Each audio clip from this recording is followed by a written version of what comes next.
News Kannada ವಾಹಿನಿಗೆ ಸ್ವಾಗತ.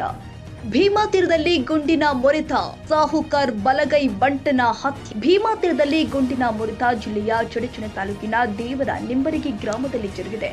ದೇವರ ನಿಂಬರಗಿ ಗ್ರಾಮ ಪಂಚಾಯಿತಿ ಅಧ್ಯಕ್ಷ ಭೀಮನಗೌಡ ಬಿರಾದರ್ ಮೇಲೆ ಫೈರಿಂಗ್ ನಡೆದಿದೆ. 3 ಸುತ್ತು ಗುಂಡು ಹಾರಿಸಿ ದುಷ್ಕರ್ಮಿಗಳು ಪರಾರಿಯಾಗಿದ್ದಾರೆ.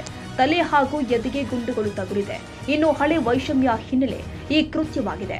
ಇನ್ನು ಭೀಮಾ ತೀರದ ಮಹದೇವ ಬೈರಗುಂಡ ಪರಮಾಪ್ತ ಬಿರಾದರ್ ಆಗಿದ್ದರೂ 3 ರಿಂದ 4 ಜನ ಮುಸುಕು ಧಾರಿಗಳಿಂದ ಕೃತ್ಯ ನಡೆದಿದ್ದು, ಗುಂಡು ಹಾರಿಸಿದ ಬಳಿಕ ದುಷ್ಕರ್ಮಿಗಳು ಎಸ್ಕೇಪ್ ಆಗಿದ್ದಾರೆ. ದೇವರ ನಿಂಬರಗಿ ಗ್ರಾಮದ ಕಟಿಂಗ್ ಶಾಪ್ನಲ್ಲಿ ಕಟಿಂಗ್ ಮಾಡಿಸಿಕೊಳ್ಳಲು ಭೀಮನಗೌಡ ಬಿರಾದರ್ ಬಂದಿದ್ರು. ಈ ವೇಳೆ ಕಟಿಂಗ್ ಮಾಡುವ ಕಣ್ಣಿಗೆ ಖಾರದ ಪುಡಿ ಎರಚಿ ಕೃತ್ಯ ಮಾಡಿದ್ದಾರೆ. ವಿಜಯಪುರದ ಖಾಸಗಿ ಆಸ್ಪತ್ರೆಯಲ್ಲಿ ಭೀಮನಗೌಡ ದೇಹ ರವಾನೆ ಮಾಡಿದ್ದಾರೆ. ಚಡಚಣ ಪೊಲೀಸ್ ಠಾಣಾ ವ್ಯಾಪ್ತಿಯಲ್ಲಿ ಘಟನೆ ಸಂಭವಿಸಿದೆ.